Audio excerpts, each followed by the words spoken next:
It's Dave. It's Duncan, back from Metal Epidemic for another album review. And for this review, Duncan and I have been checking out the new album from Phoenix, Arizona quartet, Thra. The band's new album, Forged in Chaotic Spew, will be released on July 29th via Translation Loss Records. That's what a name, man. It's pretty good. I'm not going to lie, kind of like it. Formed in 2016, Thra was founded by guitarist vocalist Robert Wolf and bassist vocalist Zach Nixon Sandberg and guitarist Matt Marquette. The threesome joined forces with drummer Gray Smith in 2018. In March of 2019, they released their debut demo, Garden of Rot, with the help of Camel Pants Records. Amazing. I mean, if you're going to go for it, is what I say. Since then, the band have released 2 live session demos. Thra have shared the stage with the likes of Bell Witch, sang with Sugabog, Blood Incantation, Yob, Inter Arma, Primitive Man, Gwar, I Hate God, Napalm Death, and many more. Thra vocalist Robert Wolf shares this record is a compilation of self-expression throughout the last 10 years of our lives. This is our contribution to heavy music, and we put the darkest parts of our hearts into crafting these songs. All these songs come from very different time periods between now and when we were teenagers, so each song has a very different sound, but they still encompass the overall feeling that we have come to portray as Thra.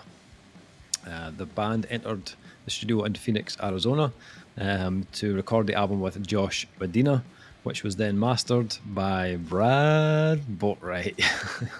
We love you, Brad. Brad, we do love you. So, Thra and their new album, Forged in Chaotic Spew. I kind of we just mentioned obviously Brad Boatwright. I kind of want to start there, to be honest. Surprise. To be honest, we always want to start with Brad Boatwright. It kind of feels like a logical. He's almost the linchpin. He's the patron saint of Metal Epidemic, in that he just appears fucking week on week. Yeah. To the point that I'm fairly sure he's somehow mastered cloning, and that's the only way he can churn out the output. He's so of good. Mixing and mastering that he actually manages to fucking do. I know.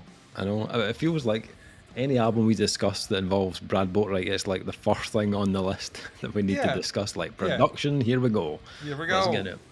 I kind of love the sound of this album. Like surprisingly, fucking raw and crusty. Yeah. You know what I mean? It is like the crustiest death metal sound I've heard in a wee while. Yeah, kind of. It's like got the sound of an album that you'll likely want to wash after listening to it. Yep. It's just filth, absolute filth. It's the sound of walking into a dark room on a floor carpeted in Beatles. Just like every footstep is a crunch and a squelch. Yeah, it's just absolutely. Those guitars are just nasty sounding. Like they've got this like kind of like the authenticity of like a old school death metal. Yep. But this really like gutsy very malevolent kind of tone to them. And what I love was you could hear all the little imperfections of it. Mm-hmm. Like there's moments where there's like the feedback like after like a track is finished, and it feels like almost feels very live at times, just with all the kind of little details that they've left in. Same with the drums, just like very, very natural, not overly edited, quite kind of analog in tone on the album. But the overall character of the album has that. It kind of reminded me of an album we covered a couple of years ago by a band called Malignant Altar. Realms of Exquisite Morbidity, I think it was called. But it kind of reminded me of that kind of like gritty, murky death metal type album.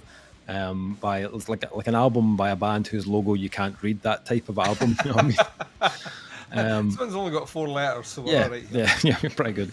But what I did enjoy about this was the fact that they did throw like a kind of small scattering of styles into this. It's not just like a typical kind of death metal album. No, it's not linear at all. No, it's not their main choice of weapon. It's even on the opening track, the Flame Lurker, you can hear there's a lot of like rhythmical choices they made that aren't from the kind of standard book of death metal checklist. Especially as the track progresses, you can hear them blending in more kind of blackened chords, which kind of changes the tone ever so slightly. And then towards the end of the track, there are definite leanings towards almost something in a kind of hardcore realm, which I really enjoyed. Even a couple of the blaze in there as well, which was like, oh, hello there, my old friend. There's also a big dose of girthy sludge, and a bit Dripping of doom in there as well, which I thoroughly enjoyed.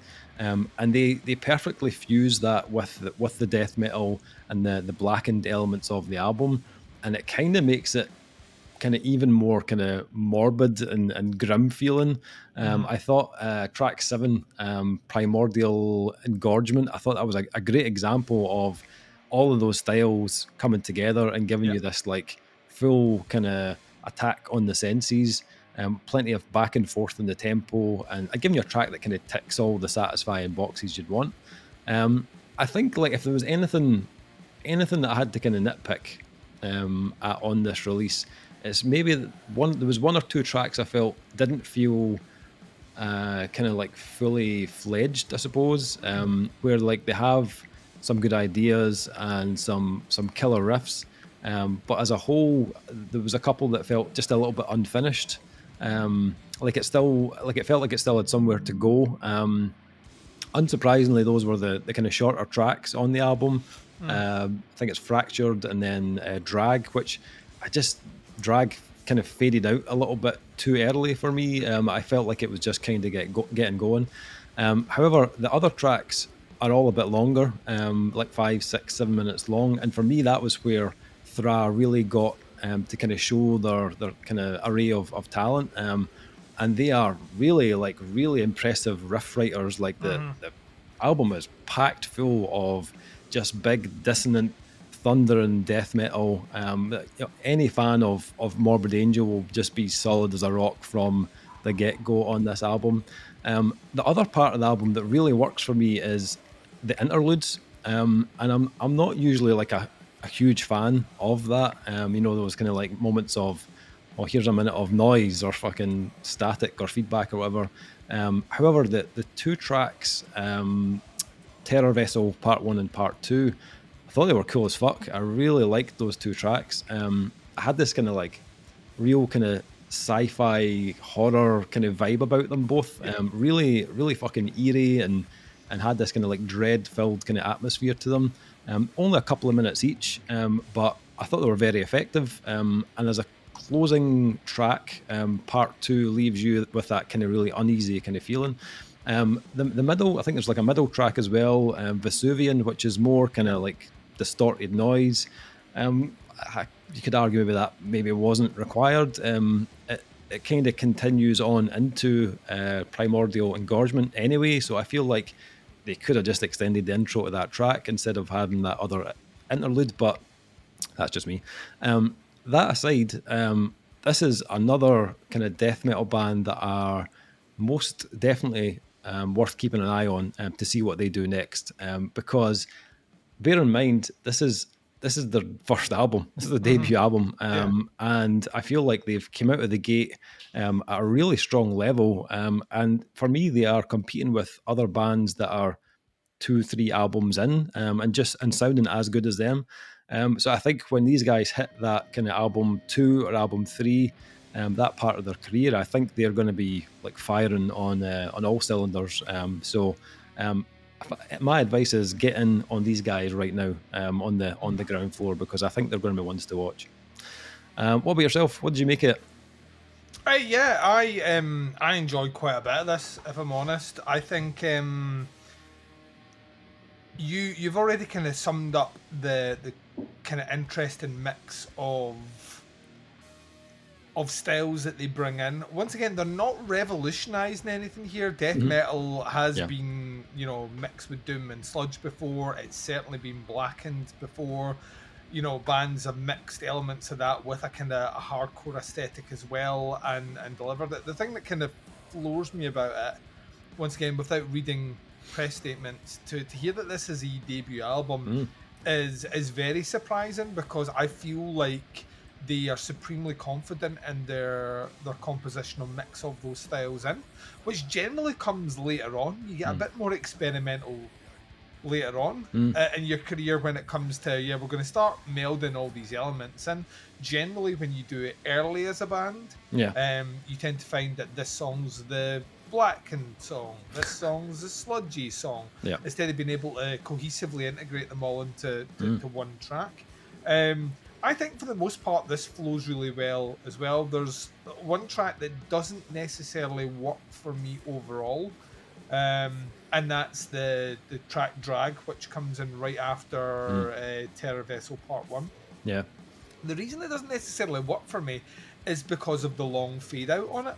Yeah. Which I find confusing as a technique. The track itself is great. It's actually one of the few tracks that actually hits you with a good amount of pace. It's got a tack snare, and it's very energetic off, the song before, which is essentially an interlude. And even the track before that, Fracture, which is a shorter track, which I didn't mind, to be honest with you. It has a very deliberate pace as well. So kind of Drag kind of hits you with energy, with pace, and then kind of tapers out in a relatively unsatisfying way. It then is picked up with Blistering Eternity, which is great. So I get you a great flow into it, but I'm puzzled by the length of the fade on that one. It like, for whatever reason, it just doesn't quite work for me. You touched on the two main instrumental tracks, Terror Vessel Part 1 and Part 2. Really gave me it was like, what would happen if you kind of added a horror element to some of the instrumental work on Vertical by Cult of Luna, which had that kind of kind of sci-fi element in there. So the synth work is definitely, the Sims are definitely on the kind of sci-fi kind of world, but like the actual tone and dread and terror of it would not sit that far removed from like an Ari Aster film, like a Hereditary score or something. It just had this almost overbearing feeling of dread. So I think it's aptly named Terror Vessel, the delivery of something terrifying. I love those elements. And Vesuvian I quite like as well, because I think it breaks up Blistering Eternity into Primordial Engorgement. I think the longer tracks, I agree with you. I think where they have time to really flesh things out, that's when it gets really interesting. But I do think that those tracks are actually very important in breaking up. I think if you were hit with like 5 back-to-back 7-minute tracks on this one, a bit of the personality and a bit of the wonder of what they do with their tracks and their composition would be lost a bit.